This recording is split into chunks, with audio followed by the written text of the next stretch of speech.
अस्सलाम वालेकुम नाजरीन, मैं हूं अली और आप देख रहे हैं जे स्पोर्ट्स। आज का जो मैच है वो इस्लामाबाद यूनाइटेड और क्वेटा ग्लैडिएटर्स के दरमियान खेला जाएगा। इस्लामाबाद यूनाइटेड 5 मैचेस लगातार जीतने के बाद जो है वो 3 मैचेस अपने हार गई। लगातार पहले 5 लगातार जीती, फिर लगातार 3 मैचेस हार गई। और उसके बाद जनाब देखा जाए तो क्वेटा ग्लैडिएटर्स जो है वो पहले थोड़ा सा लड़खड़ाई, लेकिन जब संभली तो क्या ही खूब संभली। और इस टॉपिक पर हम थोड़ी सी बात करेंगे। उसके अलावा जो हमारा मेन आज का टॉपिक है वो ये है कि ये जो अब वार की सिचुएशन बन चुकी है, वैसे तो हमारा इस चीज से कंसर्न नहीं है, हम स्पोर्ट्स की बात करते हैं। लेकिन अभी ये जो है कि ये इसके साथ जो है वो लिंक करता है।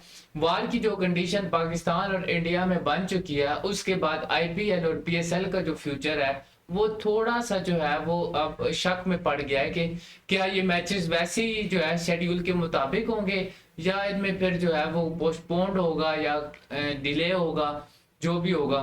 तो उस हवाले से ये चीज़ है कि जो रात में इंडिया ने पाकिस्तान पे वार किया, उसके बाद जो है वो अब कंडीशन ये है कि क्या फॉरेन प्लेयर्स जो है वो पाकिस्तान में रहेंगे खेलने के लिए, जो इंडिया में जो प्लेयर्स गए हुए हैं खासतौर पर, क्योंकि पाकिस्तान ने भी जो है वो इस चीज़ का जवाब दिया है। जब तो इंडिया में जो फॉरेन प्लेयर्स आए हुए हैं, क्या वो इंडिया में रहेंगे? तो ये जो है वो सबसे बड़ी चीज़ है जो है वो सोचने वाली है। तो अब ये जो है कि पीएसएल के अभी तक तो इस हवाले से जराए का कोई कहना नहीं है, क्योंकि अभी अभी ये जो चीज़ें हैं वो सारी न्यू हैं। ठीक है, क्योंकि अभी अभी वार स्टार्ट हुआ है। अभी अभी इंडिया वालों ने रात में अटैक किया और पाकिस्तान ने सुबह जो है उस अटैक का रिस्पॉन्स किया। तो अब उसके बाद आहिस्ता आहिस्ता जो है वो चीज़ें क्लियर होंगी कि पीएसएल और आईपीएल का फ्यूचर क्या है। और दूसरा ये कि जो आज का मैच है वो है इस्लामाबाद यूनाइटेड और क्वेटा ग्लैडिएटर्स का, जो शेड्यूल के मुताबिक आज होना है। तो अब इसमें ये है कि जो इस्लामाबाद यूनाइटेड का कॉम्बिनेशन है वो काफ़ी ज़बरदस्त था, और इस्लामाबाद यूनाइटेड ओवरऑल बड़ी ज़बरदस्त नज़र आ रही थी। लेकिन उसके बाद क्या हुआ है, चीज़ें बदलना शुरू हो गई। इस्लामाबाद के लिए एक डरावना ख्वाब भी था पिछले 3 मैचेस, क्योंकि वो जो है वो कंजेक्टिव जो है वो हारते गए हैं अपने तीनों मैचेस। हालांकि उनके पास जो है वो देखा जाए bowling department strong, batting department strong, fielding department, overall allrounders, एक ज़बरदस्त और बेहतरीन टीम थी। लेकिन बाकी टीम्स ने जब कम बैक करना शुरू किया तो इस्लामाबाद यूनाइटेड थोड़ा सा लड़खड़ा गई। अब इधर से क्वेटा ग्लैडिएटर्स के पास भी जो है वो अच्छी चीज़ें हैं। मोहम्मद आमिर है इनके पास बॉलिंग में, बॉलिंग डिपार्टमेंट स्ट्रॉन्ग है, बैटिंग डिपार्टमेंट स्ट्रॉन्ग है। खुरम ने पिछले मैचेस में अच्छी बॉलिंग की। फ़हीम अशरफ जो है वो काफ़ी अच्छे टच में नज़र आ रहे हैं। तो आप ये चीज़ देखें कि जब अब इधर से बॉलर्स क्वेटा के भी जो है वो टफ है, तो आज का मैच जो है वो काफ़ी ज़बरदस्त होने वाला है, क्योंकि उनकी बैटिंग लाइन काफ़ी मजबूत है। सब फरहान, कॉलिन मुनरो और वो सब। तो इधर से बॉलिंग अटैक भी काफ़ी जो है वो स्ट्रॉन्ग है। तो क्वेटा और इस्लामाबाद के दरमियान जो क्लैश है वो एक ज़बरदस्त किस्म का क्लैश जो है वो होने वाला है।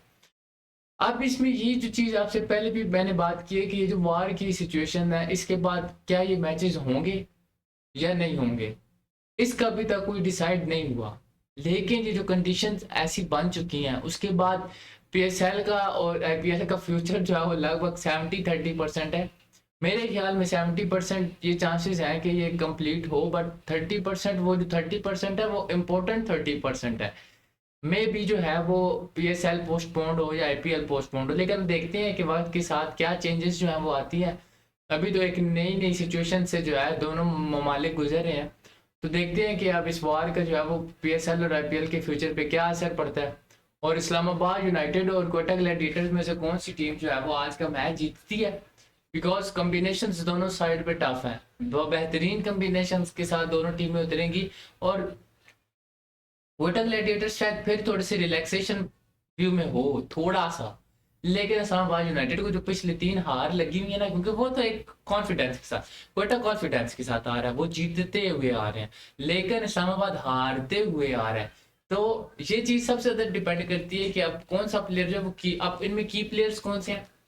अब इस्लामाबाद की तरफ से की प्लेयर्स की हम बात करें तो उसमें सबसे ज्यादा Farhan, Colin Munro, Andries Gous, 3 batters. Middle में आजम खान, शदाब खान, ये बहुत किए हैं। ठीक है, क्योंकि शदाब बॉलिंग से भी और बैटिंग से भी यूटिलाइज करते हैं।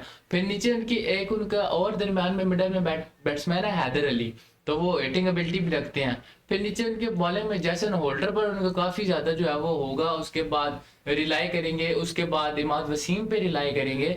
तो आप ये चीज़ देखें कि जैसे जैसे वो चीज़ देख रहे हैं ना, और रायल मैरिडेथ तो उनके पास एक बॉलर है, उन पर भी वो रिलाई करेंगे। डिवार शूइज है, डिवार शूइज ने पिछले मैच में अच्छी बैटिंग जो की। तो ये सारी चीज़ें आप जो है ना वो देखें कि अब ये सारी चीज़ें नोट करने वाली हैं। इस्लामाबाद यूनाइटेड का कॉम्बिनेशन ओवरऑल बेहतरीन है। कुछ इनके की प्लेयर्स थे। इधर से अगर हम की प्लेयर्स की बात करें तो बैटिंग में सऊद शकील हैं, उसके बाद आपके आ जाते हैं नीचे क्या नाम है, फिन एलन आ जाते हैं। फिन एलन जो है वो काफ़ी ज़बरदस्त बैट्समैन है इनके। तो इनके पास भी बैटिंग में जो है वो काफ़ी ज़्यादा वैरायटीज़ हैं क्वेटा के पास। और बॉलिंग में मोहम्मद आमिर आ जाते हैं, खुरम शहजाद आ जाते हैं, मिडल में फ़हीम अशरफ आ जाते हैं, ऑलराउंडर परफॉर्मेंस जो देते हैं। उसके बाद इन पास वो उसामा तारिक हैं जो रुक के थोड़ा सा बॉल करते हैं, उनके रुकने की वजह से हमने जो है वो काफ़ी नुकसान उठाया है पेशावर ज़ल्मी की हार की सूरत में। तो ये है कि उनका भी कॉम्बिनेशन अच्छा है, तो काफ़ी ये जो है क्लैश मज़े का होने वाला है। तो गाइस ये थी आज की वीडियो, लाइक करें, सब्सक्राइब करें, शेयर करते जाएं, और आने वाली वीडियो के लिए जे स्पोर्ट्स के साथ जुड़े रहें। तब तक के लिए दुआ में रखिएगा याद। अल्लाह हाफिज़।